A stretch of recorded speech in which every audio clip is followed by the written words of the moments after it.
So you asked at how we came up with this design, Correct. right? Okay. So as I said, I've been using implants, the tissue level, the Straumann, then the 3i, and then the Astra, and then I've looked at a whole bunch of other implants, and as I'm reading about them and I talked to other dentists, I kind of gathered all the consensus about what is a good implant design for 2011, for 21st century. So they all agreed that, okay, aggressive threading is a plus because it gives you the primary stability. They all said, oh, for instance, the Nobel Active is dangerous because if you angle it when it's going, when you start screwing in, it can go at that angle and you'll end up with place of an implant that you didn't intend to. Then Straumann that I was using, those threads are so tiny, or Astra for that matter, the threads were so tiny that if your osteotomy is a little bit larger for some reason or the other, let's say your hand shook or the bone was soft, you have a spinner there. It means the implant won't tighten there. So I knew, and from everyone else I heard, that small tiny threads are no good. And you don't want a cutting tip, so that's why I made the tip of the implant rounded. Then I noticed whenever we place an implant, there's a top part that's like a cortical bone, it's more dense. The rest of the bone is spongy. It's very rare that you get that dense bone going from the top to the bottom. The rest is spongy. So I said, okay, as this implant is going in, as it's scraping the bone gets channeled through these vertical flutes, and because of the direction of these vertical flutes that go downwards, the bone debris get pushed down into that spongy area. So as the implant goes in, the soft part of the bone gets a dense debris of, this is called autograft bone, means it's a bone from the same body. The advantage of this autograft bone is that it has never been outside of the body. What is the other ways that we use autograft bone? For instance, we open another area of the mouth, we scrape the bone, and that bone has been outside of the mouth for however long, 20 minutes, 1 hour. There's possibility that a lot of them get, a lot of the cells die. Another way, we have those filters that as we are drilling for the implant, we suction that, the bone debris, and it gets caught in the filter. The problem with that filter is that thing gets dried so much because the air is passing through it all the time.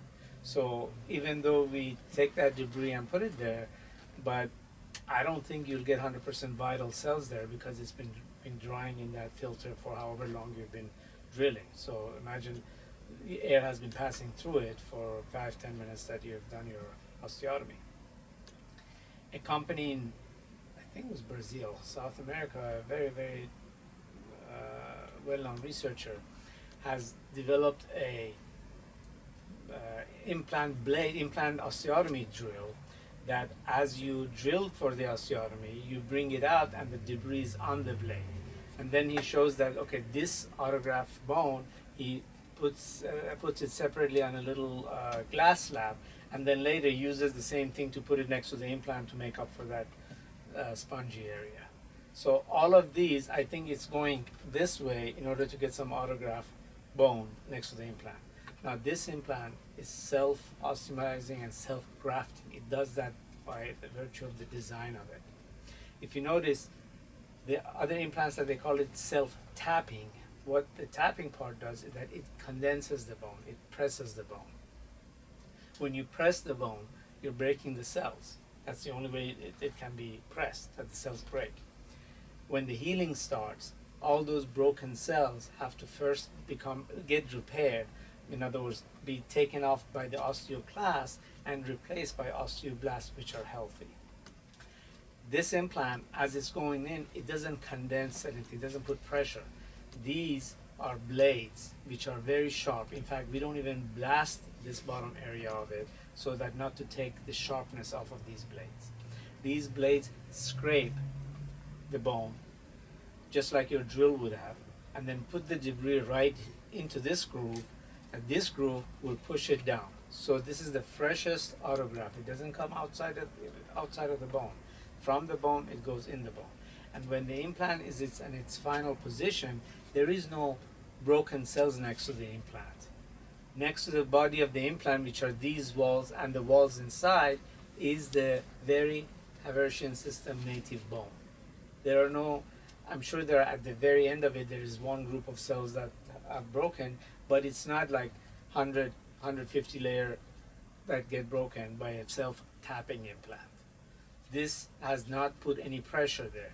Meanwhile, all the bone debris that has been taken out of here have been pressed down and have filled all the voids that are inherently present in the spongy bone down there. When it gets to the cortical bone, we don't want to have very aggressive threading because first of all, it's not necessary to get stability, so the micro threading is enough. Our micro threading is called synchronous progressive micro threading.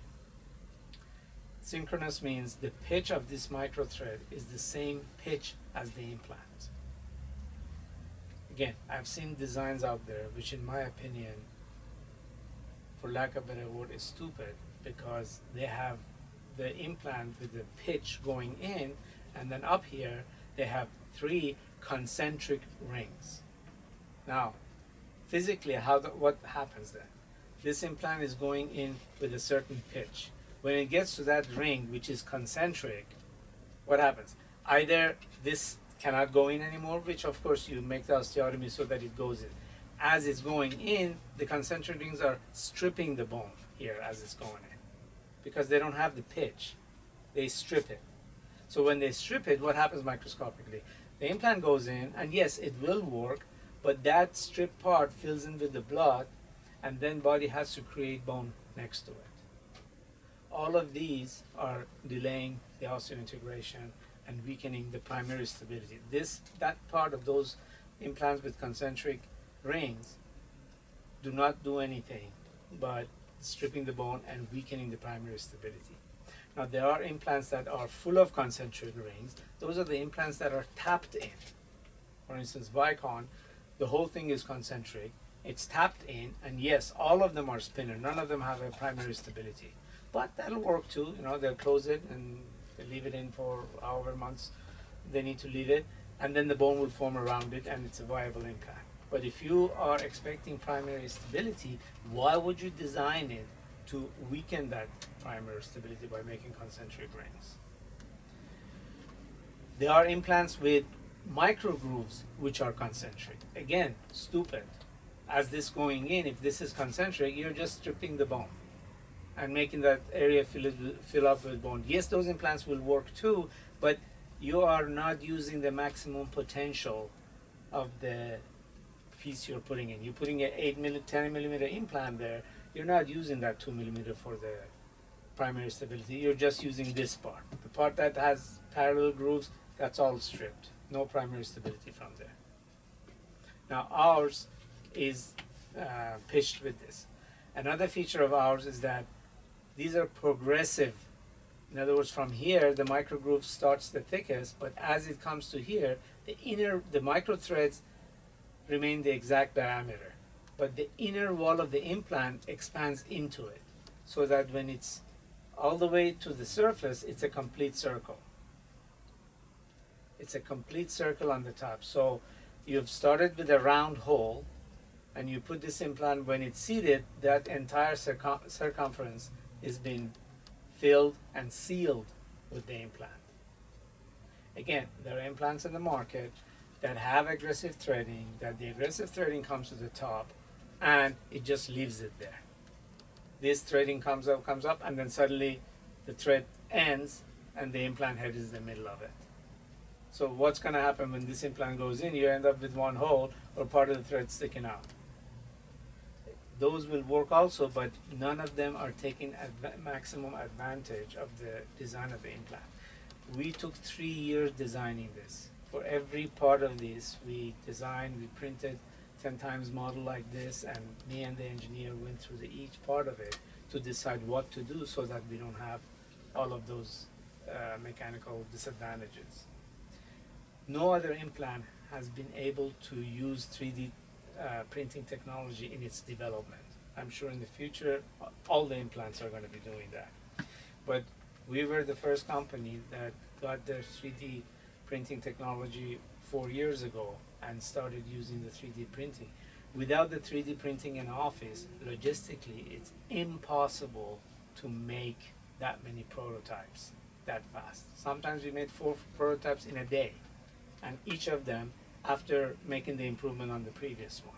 Now, if you were doing it the old-fashioned way, in other words, making the drawing, giving it to the prototype company takes 2-3 weeks to make one and send it to you, and then you would say, oops, this part we wanted to stop here rather than here. Modify the drawing, give it to them. That would have taken 15 years to do.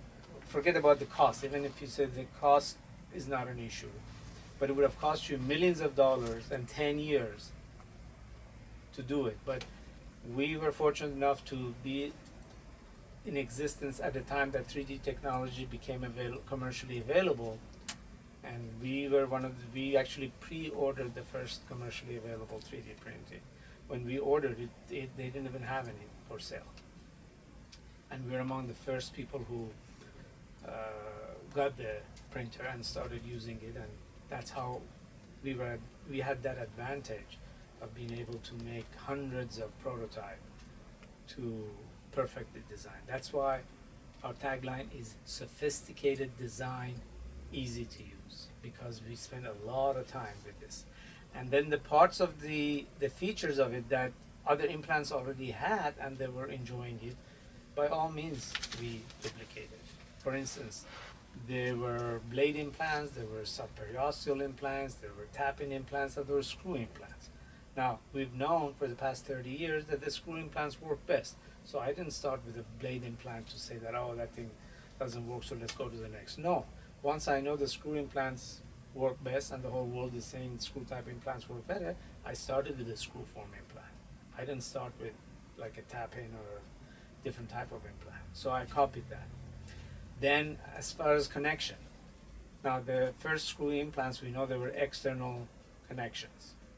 We soon found out that the external connection has screw loosening, then it has bone loss around the edge, and everyone says internal connection is better. So I didn't waste time with trying with the external hex.